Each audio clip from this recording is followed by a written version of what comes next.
So we've got Sharon. She's 61 years old. She has about $500,000, a little more, saved for retirement.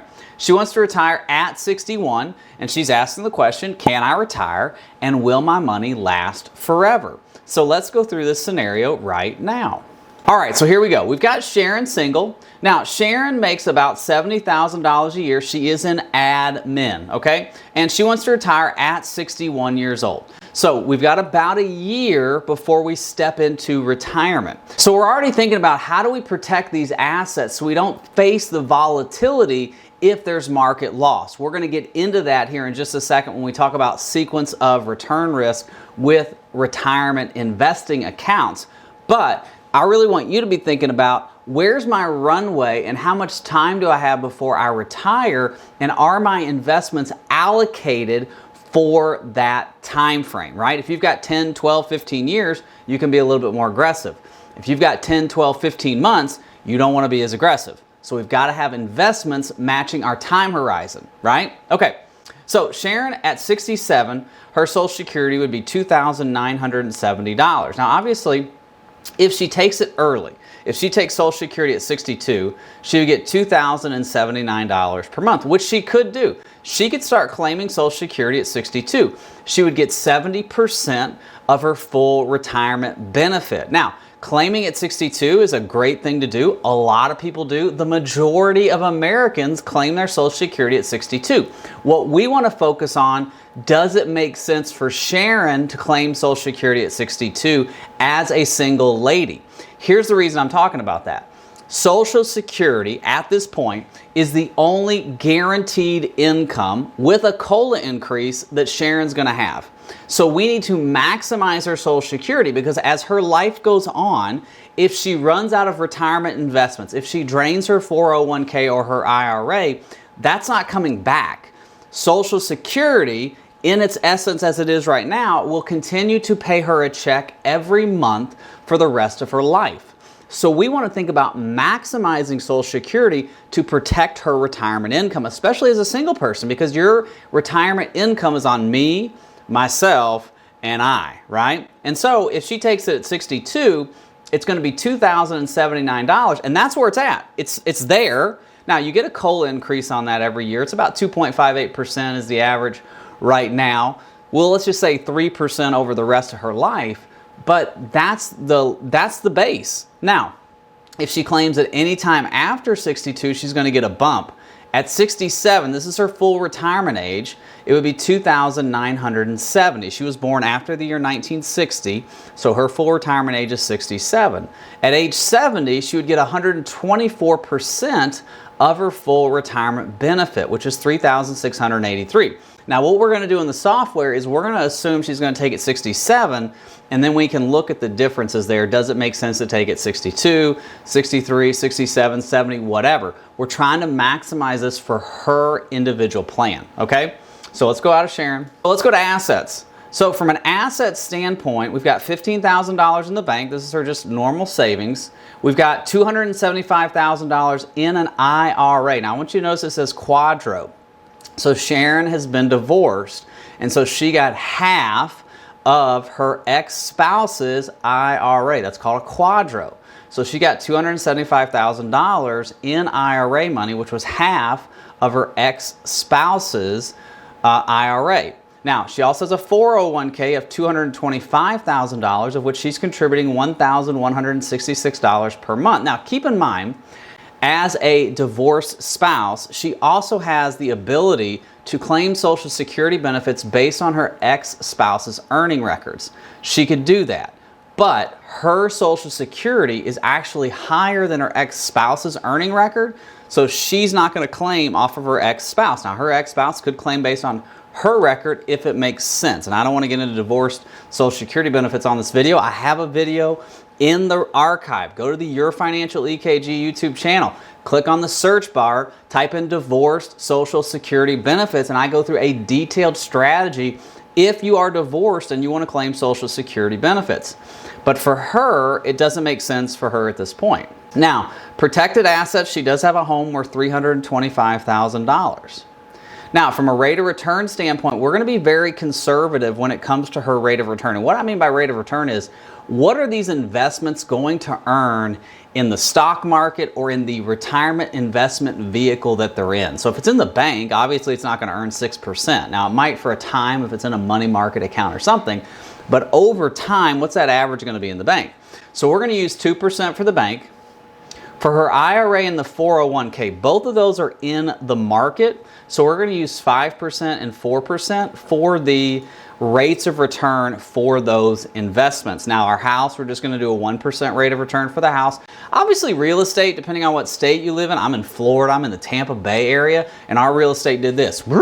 And then it's kind of like, so again, wherever you're at, I just don't know how to project that out. So we're just going to do a 1% rate of return. Plus, she doesn't plan on ever leaving her house. So it's really going to be there for like a reverse mortgage or something like that if we need it. So we're just trying to get an idea of what the rate of return would be on that. If you want a financial EKG, if you want to meet with us and go through a comprehensive strategic retirement plan for you, just go to our website, pearlwealthgroup.com. The information is below if you'd like to schedule some time with us.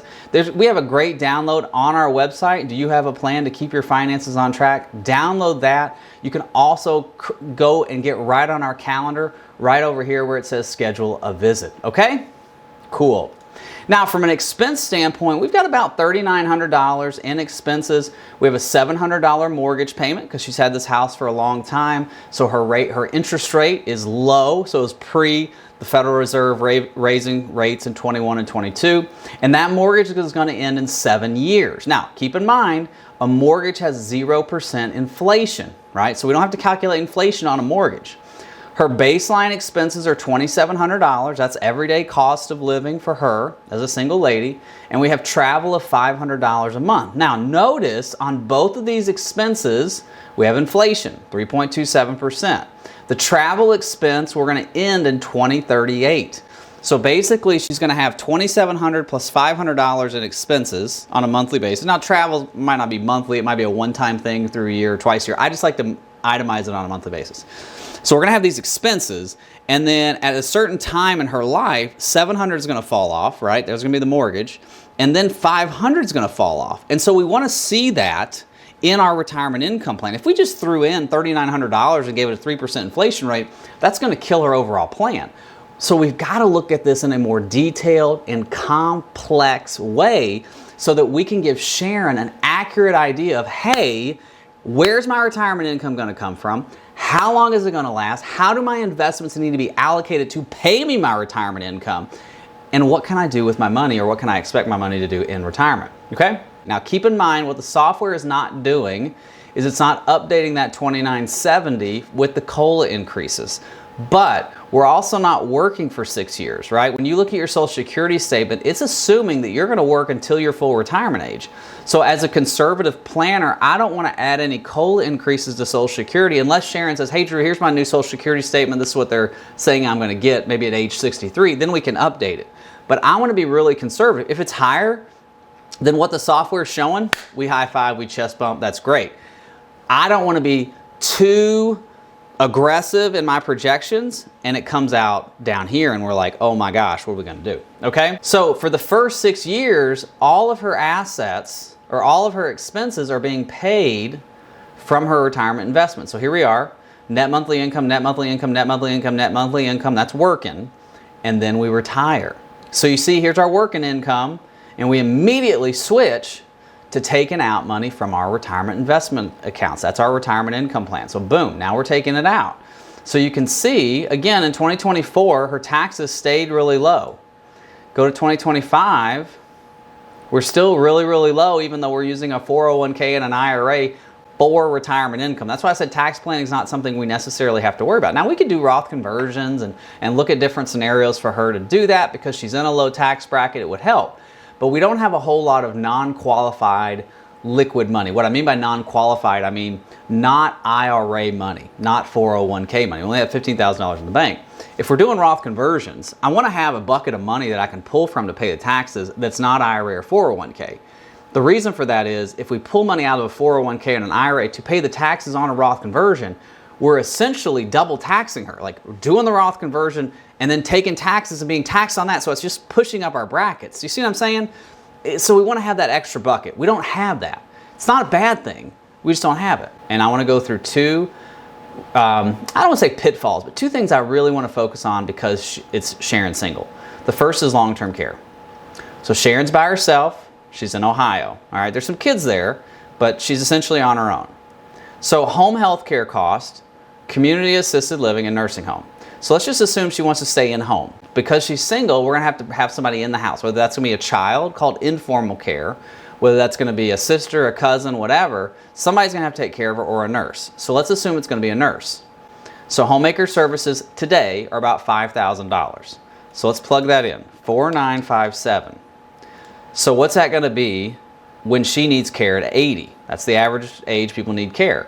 9,176 with a 3% inflation rate. So you see that? That's today's cost.